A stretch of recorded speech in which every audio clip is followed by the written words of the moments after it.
Cette vidéo s'adresse à vous si vous avez l'impression de vous traîner, si vous avez l'impression de manquer d'énergie, plus globalement de manquer de vitalité. Aujourd'hui, je vais vous donner des clés pour comprendre d'où ça vient, comment gérer l'énergie et comment éviter la fatigue. Avant ça, bien sûr, bienvenue sur la chaîne Pim Ta Santé, pensez à vous abonner et pensez à activer la cloche pour ne rien manquer des prochaines vidéos. Alors il y a deux raisons au faible niveau d'énergie et vous allez voir, on peut pas plus logique.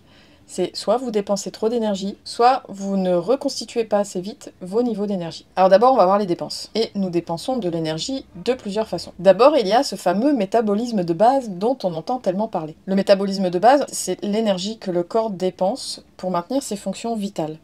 C'est-à-dire la respiration, le battement cardiaque, le fonctionnement globalement de nos organes, la digestion, le système immunitaire, maintenir notre température corporelle, etc. Ça, c'est le plus gros poste de dépense d'énergie du corps, sauf si vous vous préparez pour un ultra-trail. Ensuite, il faut savoir qu'il y a quand même 20% de notre énergie qui est consacrée au fonctionnement du cerveau. Et ensuite, en moyenne, pour un individu lambda, il y a 10 à 30% de l'énergie qui est dépensée dans l'activité physique et le sport. Ça va dépendre de votre niveau d'activité sédentarité. Et il y a un truc aussi qui dépense notre énergie, et bien souvent on n'en a pas conscience, c'est le stress. Il faut savoir que les hormones du stress, elles vont augmenter la tension artérielle, elles vont activer la fréquence cardiaque et donc par là, elles vont augmenter la consommation d'énergie. Et on est fait comme ça parce que autrefois, c'était une question de survie. Le stress, en fait, ça nous aidait à survivre en cas de danger. Donc quand il y avait un prédateur, ça nous aidait à fuir ou à combattre, etc. Le fameux combat-fuite. Le problème, c'est qu'à l'heure actuelle, on déclenche du stress dans énormément de situations, que le danger soit réel ou qu'il soit perçu. D'ailleurs, la plupart du temps, il est perçu.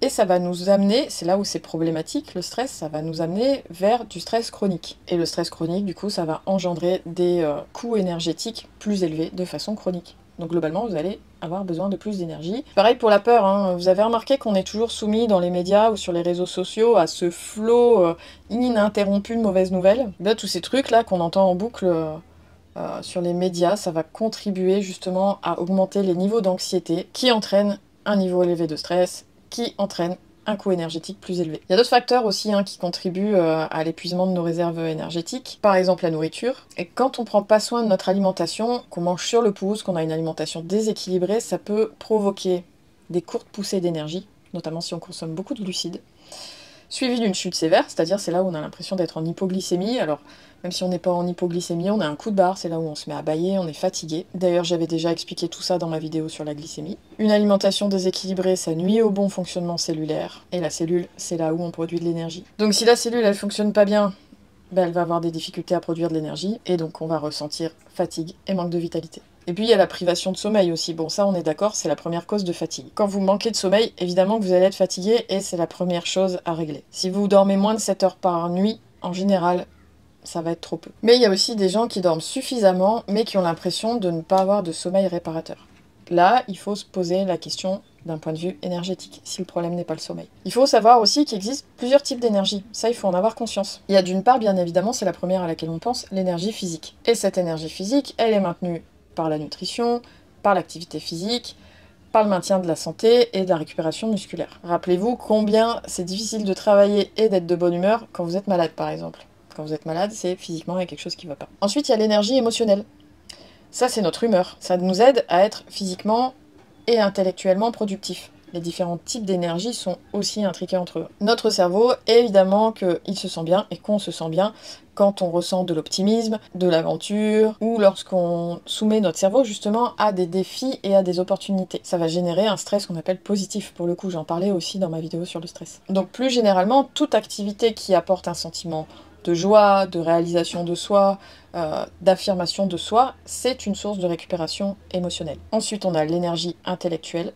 Donc ça, c'est la capacité du cortex préfrontal à s'activer. Cette capacité, elle peut être différente au cours de la journée, notamment en fonction du chronotype. On peut être plutôt du matin ou plutôt du soir. Moi, typiquement, je sais que j'ai plus d'énergie le matin, je suis plus productive le matin, j'ai plus de capacité intellectuelle le matin. Là-dessus, il faut se connaître. Et cette énergie intellectuelle, elle est entretenue quand on trouve un équilibre entre les périodes de stress mental positif, qu'on appelle le stress, et les périodes vraiment de récupération où vous êtes au repos intellectuel. Et puis il y a la motivation.